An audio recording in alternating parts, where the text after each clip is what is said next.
Қайырлы күн, достар. Бүгін қамыры өте жұқа, әрі жұмсақ, пиццериядағыдай сыры созылып тұратын пицца әзірлейтін боламыз. Екі түрлі пицца әзірлейміз. Бірі тауық еті қосылған, екіншісі шұжық қосылған. Видеоның соңына дейін қарап, менің арнама тіркеле кетіңіз. Ең алдымен тауықтың төс етін алып, үстіне тұз, паприка, қара бұрыш, соя соусын, бір тіше сарымсақты және де үстіне сұйық май құйып, жақсылап тұрып, араластырып, тұзы, дәмдеуіштері сіңетіндей етіп араластырып аламыз. Содан соң жарты сағатқа маринадқа қойып қоятын боламыз. Ал оған дейін қамырымызға кірісетін боламыз.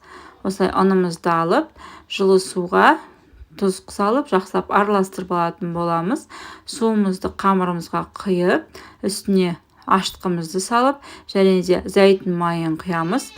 Зәйтүн майын пайдаланыңыздар. Зәйтүн майы өте дәмді, сонысымен ерекше болады бұл пицца.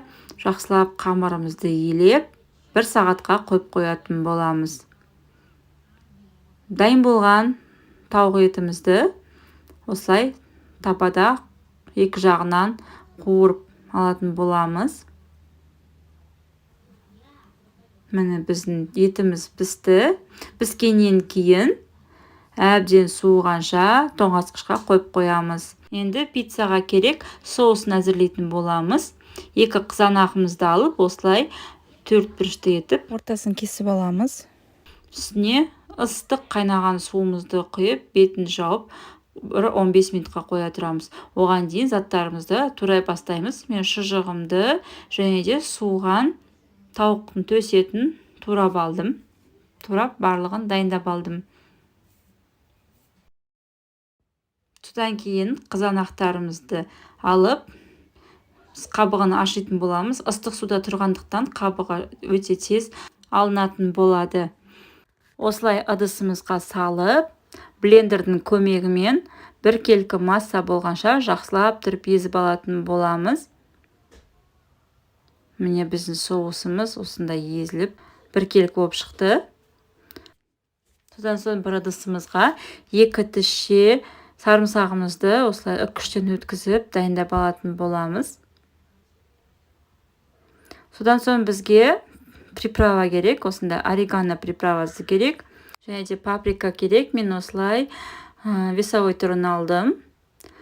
Табамызға майымызды құйып, қыздырып, үстіне сарымсағымызды салып, жақсылап қуырып алатын боламыз. Қуырылған сарымсақтың үстіне бір шай қасық орегано приправасын қосатын боламыз. Бұл пиццамызға өте ерекше дәм беретін болады. Содан соң жаңағы дайындап алған соусымызды құйып, жақсылап араластырып алатын боламыз. Одан кейін паприкамызды саламыз. Жақсылап араластырып отырыңыздар. Әйтпесе асты жабысып қалуы мүмкін. Міне біздің соусымыз дайын болды. Өшіріп суытатын боламыз. Сырымызды осылай үккіштен өткізіп дайындап алдым. Оған дейін қамырымыз көтеріліп, әдем болып шықты. Осылай теңдей 2 бөлікке бөліп алдым. Бірдей етіп бөліп аламыз. Содан соң табамызды майлайтын боламыз. Зәйтүн маймен майлап алатын боламын. Содан кейін бір қамырымызды салып, осылай қолдың көмегімен жайып шығамыз. Ешқандай ұнды қолданбаңыздар. Осылай өзі жайылады, осылай жая берсеңіздер, біркелкі болып жайылатын болады. Барлық керек заттарды описание бөліміне жазып қалдыратын боламын. Осылай қамырымызды жайып шыққаннан кейін 3 ас қасық соусымызды салып, жақсылап тұрып жайып шығатын боламыз.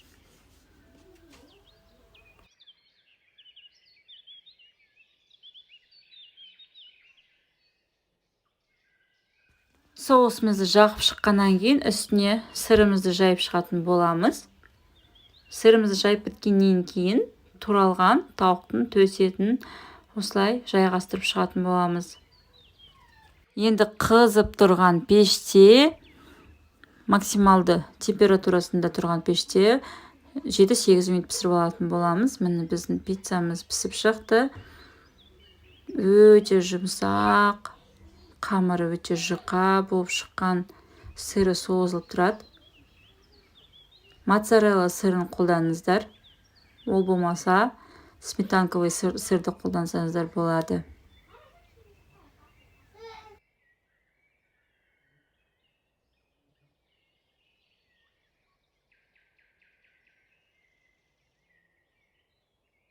Енді шұжық қосылған пиццамызды әзірлейтін боламыз. Осылай соусымызды салып, жақсылап жағып шығатын боламыз.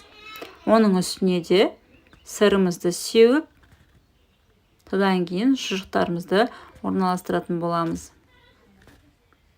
Достар, қазақша контентті қолдап, менің арнама тіркеліп, лайк басып, пікір қалдыруды ұмытпаңыздар. Бұны да қызып тұрған пеште 7-8 минут пісіріп алатын боламыз. Міне біздің пиццамыз пісті. Өте керемет, жасап көріңіздер. Сіздерге ұнайды деген ойдамын. Сыры осылай созылып, әдемі болып шығады.